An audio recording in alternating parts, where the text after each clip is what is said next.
Bonjour à tous, donc suite du cours sur l'autobiographie. Alors, la dernière fois, je vous avais expliqué que l'autobiographie se définissait à partir de 2 points.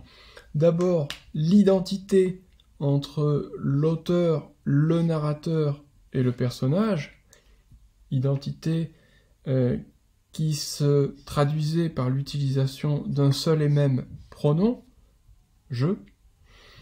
Un autre aspect, c'était l'idée de transparence et de vérité, c'est-à-dire que l'auteur s'engage à dire la vérité au lecteur. L'autobiographie, c'est un genre particulier où l'auteur a un idéal de sincérité. Il ne s'agit pas de raconter des histoires, il ne s'agit pas d'écrire un roman, une fiction. On est au plus proche des faits, au plus proche de la vérité. Mais les choses sont un petit peu plus complexes. En fait, quand on parle d'autobiographie, on parle souvent, très souvent, du pacte qu'il y a entre l'auteur et le lecteur. Alors, pourquoi ce mot « pacte » ? Il y a un pacte entre l'auteur et le lecteur, donc. Alors, il n'y a pas un pacte au sens où l'auteur nous ferait signer un papier. C'est évidemment un pacte, en fait, au sens implicite du terme. Mais il y a un pacte. Pourquoi ? Eh bien parce que, on l'a dit, l'auteur s'engage à dire la vérité et à être de bonne foi. Le problème, c'est que nous, lecteurs, nous n'avons pas les moyens de vérifier si vraiment l'auteur dit la vérité par rapport à sa vie. Nous ne pouvons pas faire une enquête pour savoir s'il est vraiment de bonne foi dans ce qu'il dit. Donc nous sommes obligés de le croire. Nous sommes obligés en quelque sorte d'accepter de croire l'auteur. Donc c'est pour ça qu'il y a un pacte, vous voyez, entre l'auteur et le lecteur. Et ce pacte consiste donc, dans un premier temps, pour l'auteur à s'engager à dire la vérité, et nous, lecteurs, à accepter de le croire. Voilà, donc c'est pour ça qu'il y a ce fameux pacte. Alors, on va s'intéresser maintenant aux différentes difficultés liées au genre de l'autobiographie. C'est un genre qui peut rencontrer différents obstacles. Alors le premier obstacle, c'est évidemment la mémoire. Pourquoi ? Eh bien parce que raconter sa vie, écrire son autobiographie, c'est se confronter à sa mémoire. Or la mémoire, c'est quelque chose qui est faillible, c'est-à-dire que de temps en temps, eh bien, on ne se souvient plus. On n'accède plus en fait à son passé, à son enfance. C'est quelque chose de très fragile. La mémoire, c'est aussi quelque chose de partiel. C'est-à-dire que si je fais là maintenant mon autobiographie, eh bien, par exemple, j'aurai des souvenirs je sais pas, de l'âge de 10 ans à l'âge, je sais pas, de 20 ans. Mais je n'aurai pas de souvenirs d'événements qui me sont arrivés quand j'avais 3 ans ou 4 ans. Eh bien parce que la mémoire ne peut pas tout retenir. Partiel, le mot partiel, ça veut juste dire que la mémoire, si ça figure ici notre mémoire, la mémoire ne retient finalement que des fragments. Partiel, ça veut dire qu'elle ne retient que des parts, des fragments. On n'a pas la totalité. Donc la mémoire est faillible, partielle, et elle est partiale. Partiale, ça veut dire que finalement, eh bien, on se souviendra peut-être plus facilement de certains événements, et qu'on aura tendance peut-être à oublier, consciemment ou inconsciemment, d'autres événements, des événements négatifs, ou des événements que l'on a envie de refouler. Donc l'idée de partialité, ça veut dire que la mémoire ne retient pas tout de la même façon. Certains événements auront tendance à être, évacués en quelque sorte de notre mémoire. Donc le premier obstacle, c'est la mémoire. Alors que faire par rapport à cette fragilité de la mémoire? Eh bien, inventer. La solution, eh bien, quand on ne se souvient plus, c'est d'inventer. Et ça donne un genre un petit peu, hybride, qui est le roman autobiographique.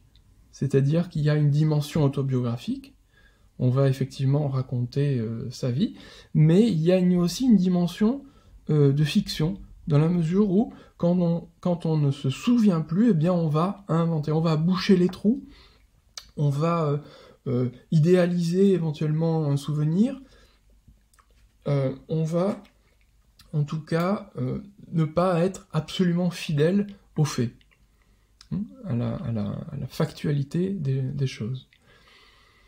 Donc voilà, premier obstacle, la mémoire. Deuxième obstacle, qui lui est lié bien sûr, l'objectivité. L'auteur s'engage certes à être sincère, à nous dire la vérité, mais comment dire la vérité quand on est à la fois le sujet et l'objet de ce que l'on écrit? Écrire son autobiographie, c'est nécessairement avoir un regard subjectif sur soi-même. Nécessairement, ça veut dire qu'on ne peut pas y échapper. On ne peut pas parler de soi-même de façon objective. Ce n'est pas possible. Pourquoi? Parce que ça passe à travers notre propre filtre, notre propre sensibilité. Donc quand on parle de soi, obligatoirement, on en parle de façon subjective. Et donc on peut du coup s'éloigner de la vérité des faits. Une autre difficulté liée à l'autobiographie, c'est la pudeur. Puisque écrire son autobiographie, c'est se mettre à nu devant le lecteur. Or, certains aspects de nos vies, on n'a peut-être pas envie, comme ça, justement, de les dire, de les montrer. Ça peut générer une certaine honte, et donc on aura tendance à cacher certains aspects de notre vie. Et enfin, la mauvaise foi. Alors, c'est le moment où l'auteur, quelque part, risque de rompre, au fond, le contrat, en quelque sorte, qu'il a fait avec le lecteur. C'est-à-dire qu'à un moment donné, dans son autobiographie, eh bien, il va mentir, il va tricher. Il va enjoliver certains aspects de sa vie. Il va les rendre plus positifs que ce qu'ils ne sont en vérité. Il va masquer certains aspects dont il aurait honte éventuellement. Donc voilà, l'autobiographie, c'est un genre qui peut rencontrer un certain nombre d'obstacles. La mémoire, l'objectivité, la pudeur, la mauvaise foi. Alors, on va se poser maintenant une autre question qui est importante, c'est de se dire, au fond, pourquoi écrire sur soi? Pourquoi l'autobiographie? Qu'est-ce qui fait que certains écrivains vont écrire leur autobiographie? Alors, l'autobiographie répond à différents désirs, différents besoins. Alors d'abord, le besoin de se confesser. De se confesser, alors à Dieu dans certains cas, par exemple quand c'est saint Augustin qui écrit ses confessions, il s'adresse à Dieu, mais aujourd'hui, voilà, ça serait plutôt au lecteur. On utilise en quelque sorte le lecteur comme quelqu'un qui serait, au fond, à l'écoute, au fond, de toutes les fautes qu'on aurait pu faire dans sa vie, des remords qu'on pourrait avoir éventuellement, et donc on se confesse. Voilà.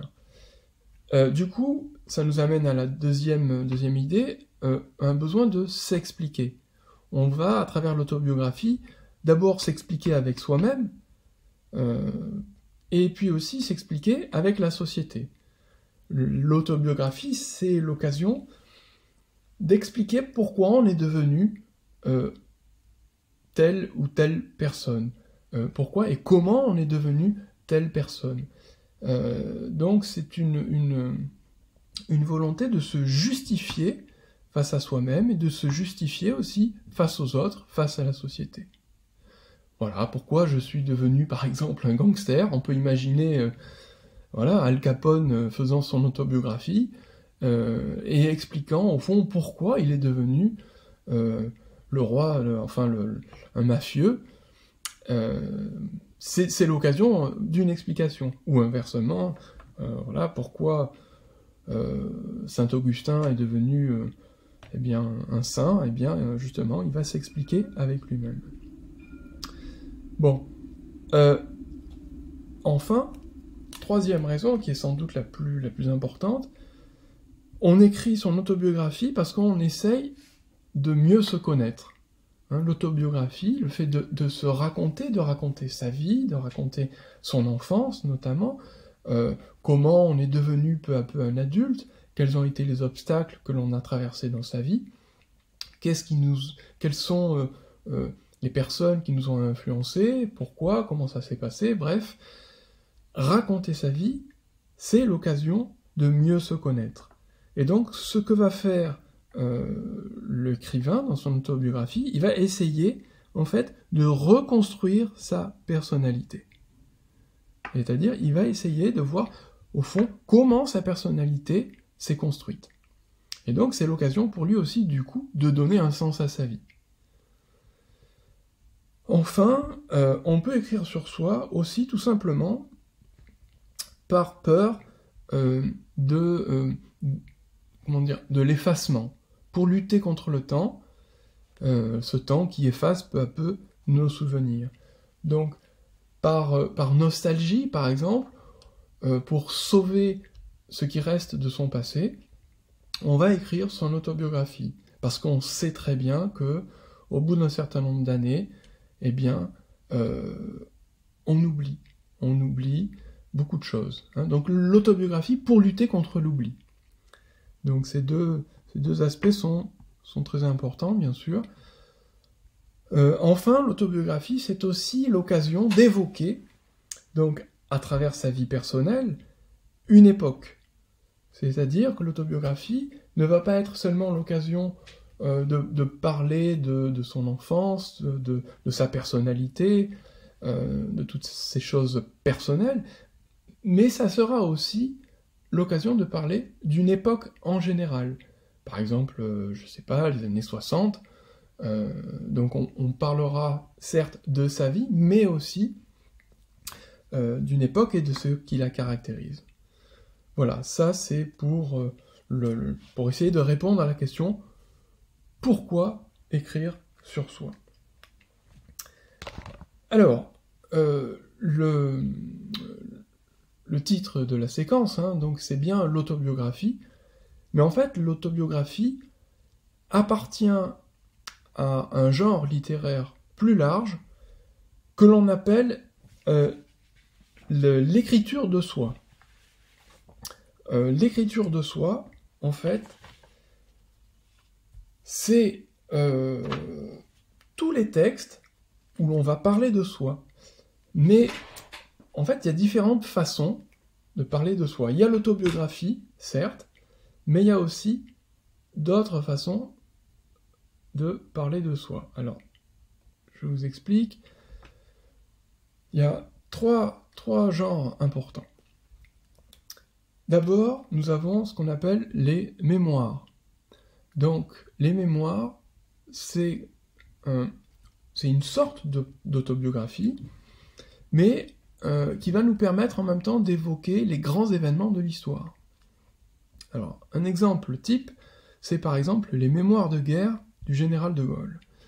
Alors, dans ce texte, de Gaulle évoque sa vie, donc quelque part c'est une biographie, bien sûr, une autobiographie, mais en même temps, il parle aussi beaucoup de l'histoire.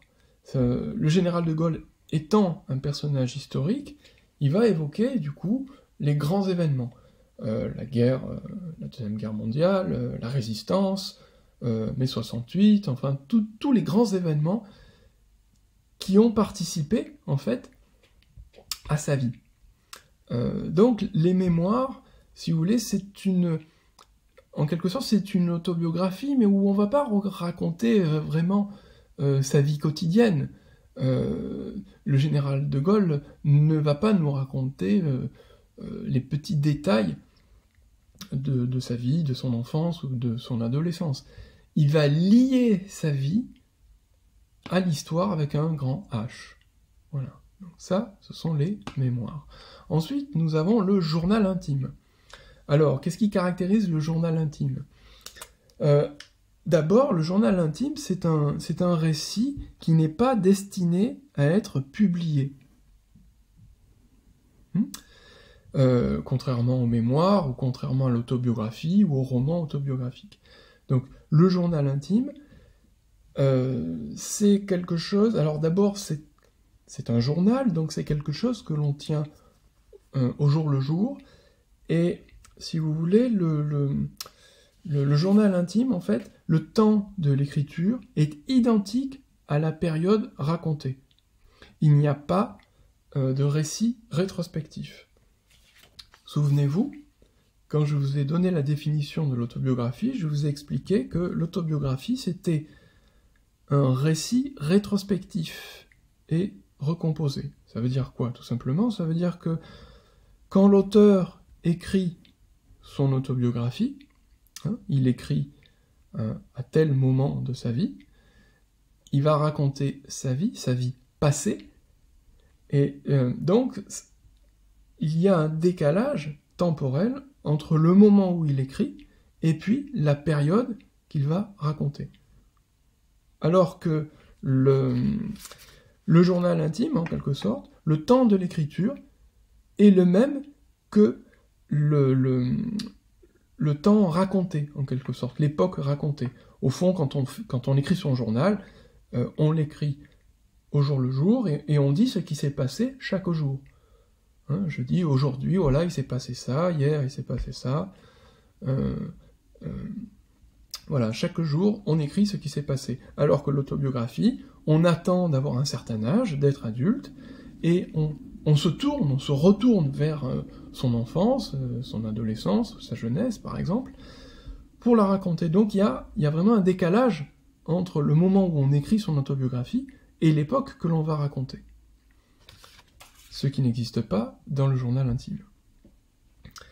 Enfin, donc, on l'a déjà abordé, le roman autobiographique. Alors, comme je vous disais, le roman autobiographique, c'est un genre un petit peu mélangé, hybride. Hybride, pourquoi ? Parce qu'on a le roman, donc qui dit roman dit fiction, et qui dit fiction dit imagination. On va inventer. D'accord ? Par contre, l'autobiographie, elle, ce n'est pas une fiction, c'est censé être la vérité. Donc il y a un mélange d'un côté entre, au fond, l'aspect factuel et véridique de l'autobiographie, et puis l'aspect fictif du roman. Voilà, donc ça s'appelle le roman autobiographique. Alors, on regarde un peu plus précisément ce que ça signifie. Dans un roman autobiographique, l'auteur ne se présente pas explicitement comme le narrateur et comme le personnage. En fait, dans un roman autobiographique, l'auteur se dissimule derrière une sorte de double.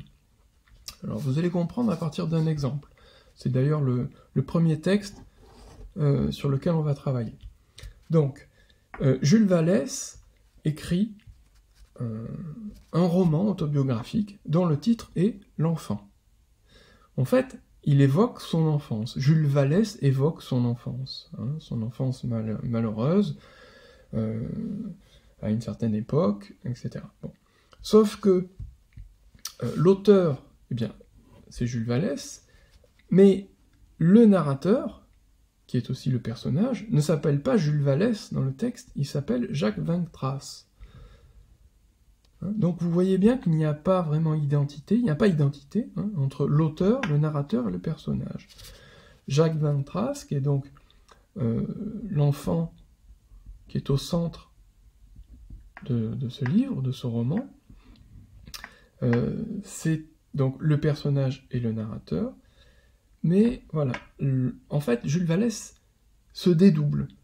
Hein, il y a l'auteur Jules Vallès, et puis il y a le personnage Jacques Van-Trace. En fait, ce sont quasiment les mêmes. D'ailleurs, si vous remarquez, les initiales, ici c'est JV, et ici les initiales c'est JV.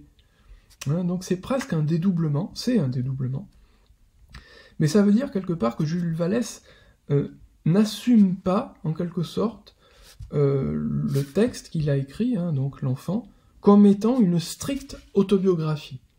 Hein, ce n'est pas vraiment une autobiographie, c'est un roman autobiographique. Voilà, donc la prochaine fois, on commencera à travailler justement sur ce premier texte, Jules Vallès, et sur donc l'incipit de l'enfant. L'incipit, souvenez-vous, c'est les premières pages, les 2 ou 3 premières pages d'un roman.